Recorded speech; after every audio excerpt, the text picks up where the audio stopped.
When an average person hears a statistic about what is likely to happen if they were to pursue a certain course in life, maybe it's starting a business and they hear something like 99% of businesses fail within 5 years, they get scared.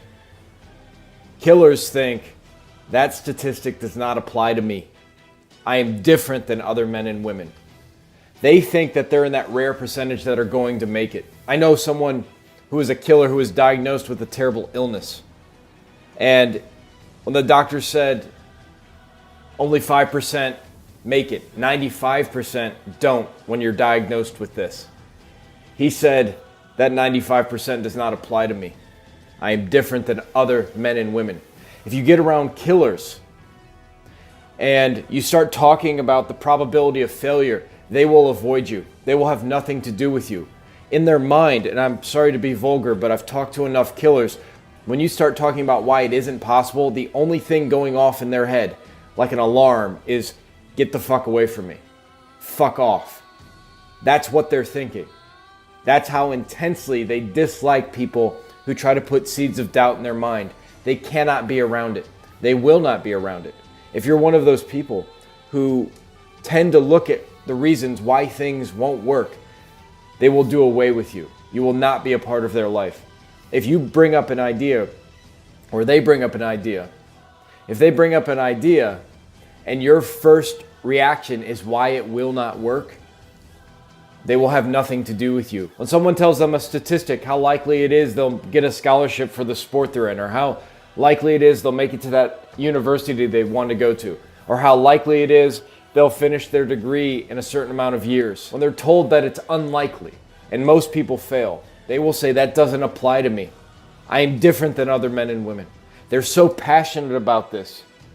When they look at statistics and this is what people are like, they'll say, that doesn't apply to me. I'm at the tail end.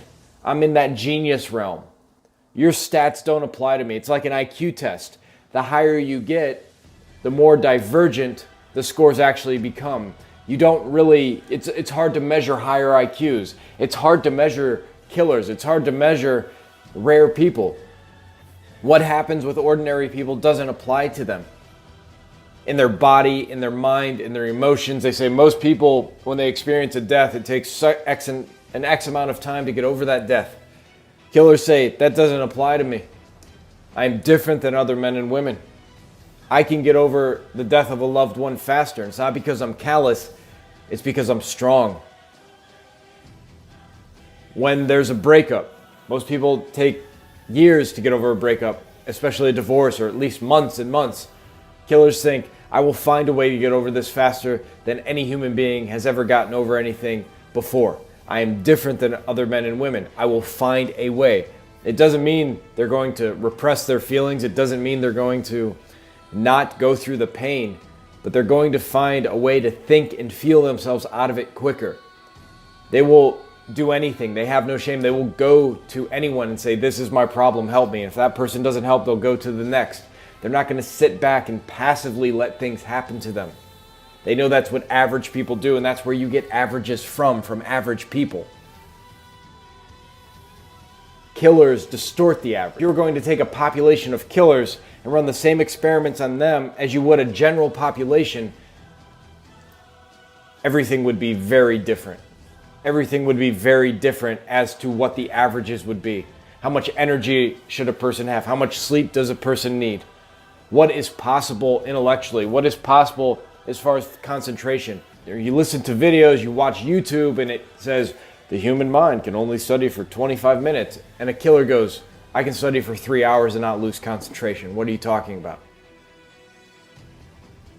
Nothing that you read applies to them. They will not accept average. They will not accept the common. They tell themselves constantly, even if it's a bit delusional, I'm not like other men and women. That does not apply to me. It has nothing to do with me. So as you go through life, as people come around you, or even as you're watching the news or the radio and they say, there's a flu going around, there's a cold going around, you say to yourself, if you want to be a killer, that applies to other men and women. That doesn't apply to me. Has nothing to do with me. And if a killer does get sick, he or she'll say, I'll be over this quicker than anybody's been over it before. The stats don't apply to me. I'm different than other men and women. That's the mindset you have to have. When you enter into a new company or new business and they say it takes this amount of time to reach this position, you say that doesn't apply to me. I'm different than other men and women. And they don't go around saying this out loud. That's not what we're talking about. Killers have an internal process that they use. And that internal process is, if you're doubting them, F off, and they'll say to themselves, I'm different than other men and women. That doesn't apply to me. This is an internal belief. Don't be a jackass and go around telling people that doesn't apply to me. That's not what this is about. Quietly go about and be at that rare end of the spectrum. That's what killers do. I've watched it my whole life. The exception may be, of course, an NFL wide receiver who's in that rare percentage who's a killer and will tell you about it. Some killers, let's be honest, will tell you about it, but 99% of them do not. Do not. They're quiet killers.